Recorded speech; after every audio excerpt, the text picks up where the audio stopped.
Hey up, I've recently been chatting to Phil from Phil's Workshop. If you haven't been on his site before, go check him out. Great guy. I'll leave a link in the description below. Anyway, he was asking me about a nail gun that I've been using, an electric nailer. And I told him one or two opinions on it, but I thought I'd do a little bit of a video. I've had it a couple of years or so now, so I thought I'd do a bit of a video and let you know me thoughts on it. Right, this is the gun. It's a Tacwise 400 ELS, angled nail gun. I think when I bought it, I think I paid about 70 or 80 quid for it. I've just had a quick look, and I think they're about, well, they're over 100 quid now. I've seen them as much as 200 quid. This particular nailer, it takes, I think it's between 15mm and 40mm brads. 40mm is about the biggest it'll take. Now, one concern for me is that the front end here, which is like where all the action is, you've got like a little plastic, well, it's like a little rubber end on it. Now that can come off quite easily. I find it can. That's there to protect your wood as you're banging nails in. Now, the only issue I have with that is, when it's on, you have to put that much pressure on. You get a fair bit of recoil back on it. So you're putting a lot of pressure on. So you can take it off, but then obviously it leaves a mark. It does nail better, I think, without it on, but then it leaves a mark in the wood. So you put it on, but you're having put a lot of pressure on. Whereas I've noticed with air nailers, they don't seem as though they've got that much recoil. I don't know whether there must be something in the gun that helps them not recoil as much, but if I don't put pressure on with this, then the nails just won't go in.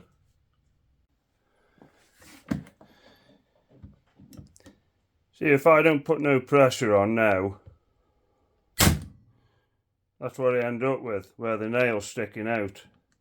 If I put pressure on with this rubber pad on, it's still sticking out slightly. So I put pressure on with it removed, and then it'll go in. But then, I don't know if you can see that, you've got like a bit of a mark on the wood. And if you're using hardwoods, it gets even worse. This is that piece, again, a bit closer up. Comes off quite easy. Sometimes, I mean, it's dropped off on me many a time, I'll be honest with you.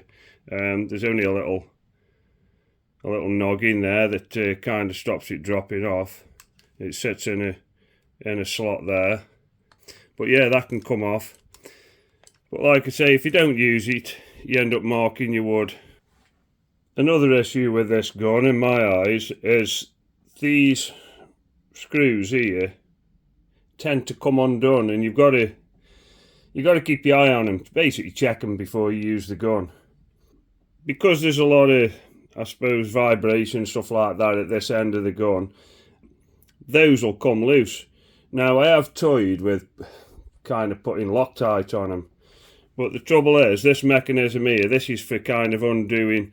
If you get a brad that kind of locks up inside, you've got to undo this anyway. But these screws do work loose on I mean, that one's loose now. But these screws do work loose on a regular basis, so you've got to keep your eye on them. If ever these screws come loose, it's just a quick tighten up anyway, you know, it's just a quick Allen key and tighten these up. It's no big deal with them, but it is annoying, you know, when you're using the gun and they do come loose. So like I say, you can Loctite them in, but then are you ever going to have to release them at some point? And that was my thinking.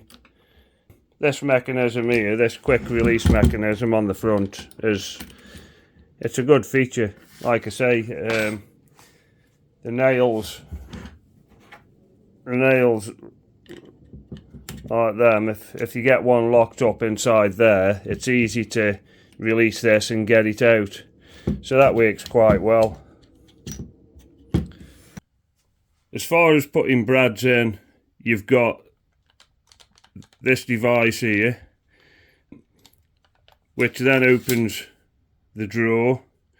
And like I say, you can take 15mm up to 40mm brads in there, which works very well. So no complaints with that. I use nails as small as 15mm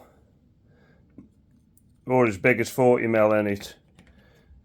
For me, the feature that I quite liked about it was because it was an angled nail gun. And when I bought it, I was thinking it'd be easy to get in corners and things like that. And it is, to be fair.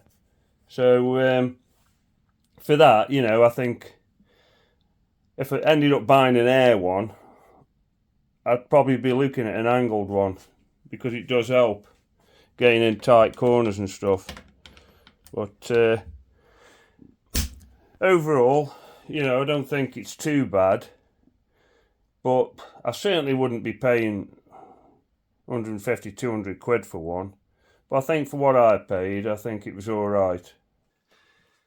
Anyway, I don't know if that was of any use to anybody, but it shows you the little issues with the gun, I suppose.